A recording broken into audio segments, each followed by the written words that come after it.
you want darker stories?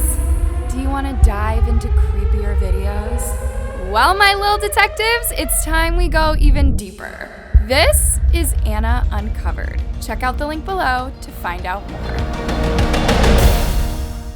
A lot of teens make dumb, impulsive choices every day. Cutting class, sneaking out, all kind of basic stuff that isn't recommended but probably won't ruin your life. Well, this group of teens went beyond that. What they did was so senseless and awful that it didn't just ruin their lives, but the life of a man who had no idea what was coming to him. Now looking at spending the rest of their lives behind bars, was it worth it? Let's dive in. On October 8th, 2018, a group of kids was out walking when they came across something awful. Like something that will probably haunt them for the rest of their lives. On a frequently used walking trail in Gwinnett County, they discovered a body of a man who had clearly come to a painful end. They called the police just after 5 p.m., who were just as disturbed as everyone else when they discovered this poor guy, laying face down on the path. They knew straight away that they were dealing with a homicide, but there was a problem. They had no idea who the victim was, what happened to him, or who did this to him. If there is no identification on the body, is we will go through our missing persons reports and see if there's any match to any missing persons reports and this possible victim. The Gwinnett County Police Department appealed to locals in the area for help in solving this murder, asking for any potential witnesses to come forward. They also needed help identifying the man and asked anyone who had a male Hispanic family member missing to come forward, and someone did. The victim, who was only 21 years old, was identified as William Tunches. His dad reported him missing the day before after he went to go visit a family member on Sunday night, but never came home. William's body was identified by his dad shortly after he was discovered, and this new information helped the police move forward with their investigation.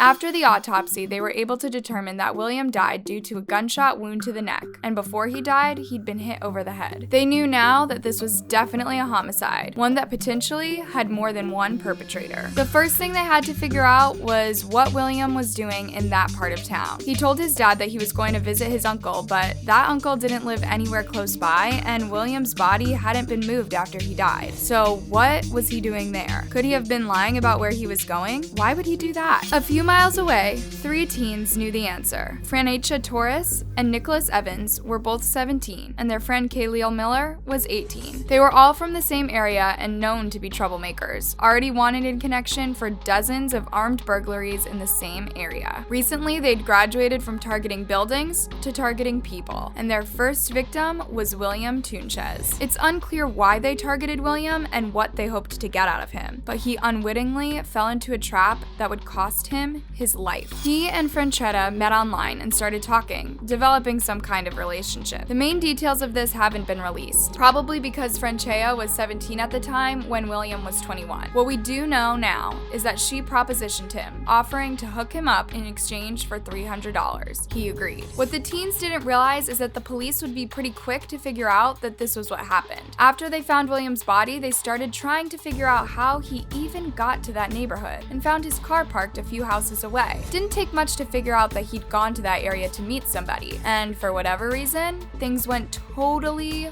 wrong for him. Well, here's what we understand about that night. William told his dad he was going to visit his uncle, when in fact he was going to meet up with Franchetta to, he had $300 in his pocket and figured it would be a pretty straightforward transaction. He followed her directions to the location she wanted to meet at and parked his car on the street, heading towards the secluded trail behind a bunch of the houses that went into a wooded area. What William didn't realize was that in the shadows, Nicholas and Khalil were waiting for him too. Their plan was to beat William up, rob him, and leave him to his fate. They figured he wouldn't go to the police since he probably wouldn't have wanted them to know he got robbed trying to pay an under 18 for illegal services. But when he saw Franchetta and started walking towards her, he spotted something that wasn't right. He quickly realized it was Nicholas pointing a gun at him. William reportedly grabbed the barrel of the gun, trying to point it away from himself, and a struggle ensued. While he and Nicholas fought over the gun, Khalil struck William over the head again and again with a blunt object.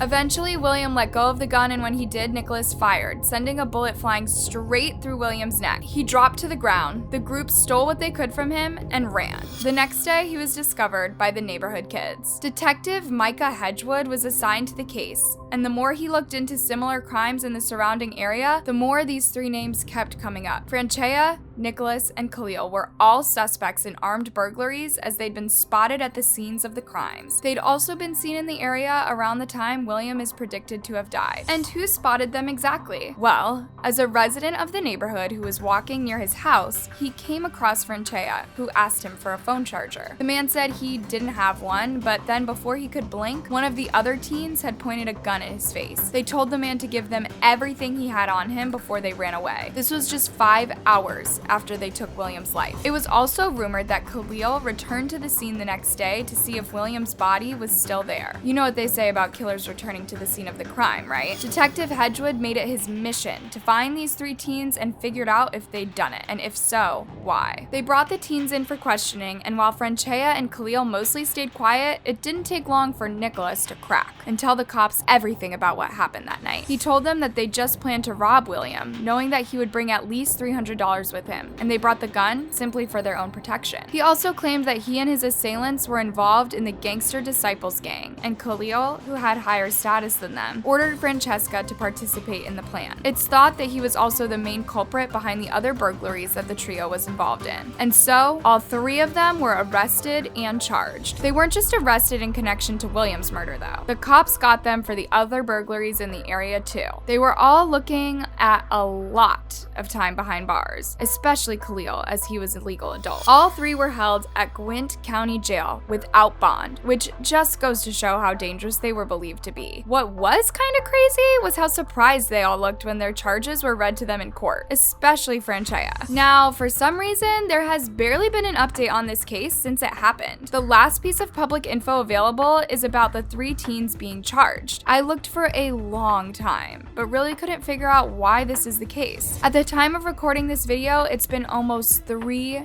years since this happened. A whole lot must be going on behind the scenes to delay the trial by this much. Either way, all we know for sure right now is that these guys are sitting behind bars, charged with crimes that could put them away for the rest of their lives. I guess all we can do now is hope for some kind of result soon, and hope that justice was truly served. I'll be sure to give you guys an update when that happens. That brings us to the end of today's video. What do you think of this case? Be sure to leave all your thoughts down in the comment section below. Thanks for watching, you guys. If you liked the video, be sure to give it a thumbs up and subscribe to the channel. Until next time, bye!